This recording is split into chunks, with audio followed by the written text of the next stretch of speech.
Got some showers kind of rolling through. The roads are even damp here. So do watch out for that. But here's the thing, Kylie. We're going to stay pretty mild here, despite the fact that we're probably going to be locked in with the clouds. I don't know if we get much sunshine here to wrap up the year. But it'll be warm. I think so. I mean, 50s or close to it today, 60s potentially for New Year's Eve. Wow. Some very warm stuff, but the bottom's going to drop out at some point, and that is within sight in this weekend. It's a busy forecast.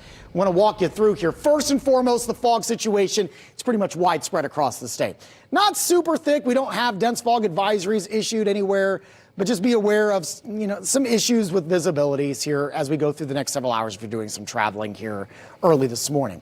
We're at 38 right now, which is typically where our average high should be. It's chilly, yes, but again, not bad for late December in terms of 4 in the morning. Winds are out of the north and east at 6 miles per hour. Does make for chills in the low 30s, right around freezing or just below that in South Bend.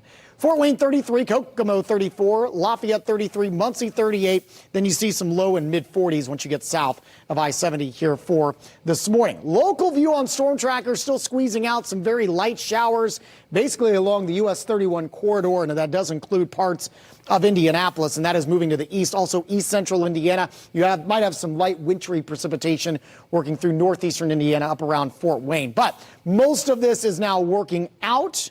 So I think any precip chances that we have for the rest of the morning gone within the next couple of hours, and the rest of the day cloudy, not real sunny, but it will be dry. And it will be, again, for this time of year, relatively mild. 44 at noon. I think we're knocking on the door of 50 degrees later on for today. We're even warmer for your New Year's Eve. And I think the whole day dry, and we're hopeful that we'll get at least a little bit of sunshine, 52 at noon.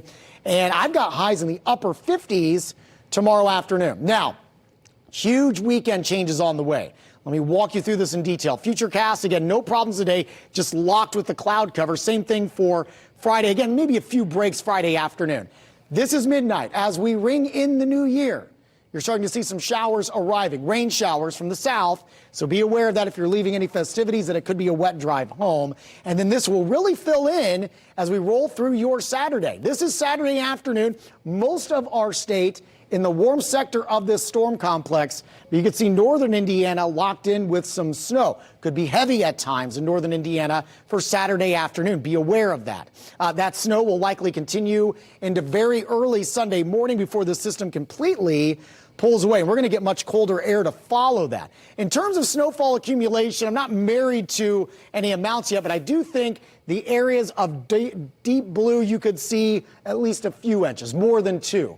All right, so that's going to be maybe some travel trouble if you're going to be out traveling Saturday into Sunday. The areas in yellow is where you're going to deal with some minor travel impacts, moderate around the Chicago area with the areas of orange. So just kind of keep that in mind. The numbers for the weekend, pretty stark contrast here. 51 on Saturday with that rain, but the numbers will fall throughout the day. And then only 28 for your high on Sunday. And I think with some blustery winds, you could be talking about chills in the single digits heading in to the end of the weekend. Peterman Brothers Heating and Cooling 8-day forecast. Chilly to open up the week on Monday, but dry. 32. We'll bounce back to the 40s then Tuesday and mid 40s for Wednesday of next week. Thank you, Marcus. It is 4:22 now. Remembering a loved one, what family and friends are saying about a local woman after her death.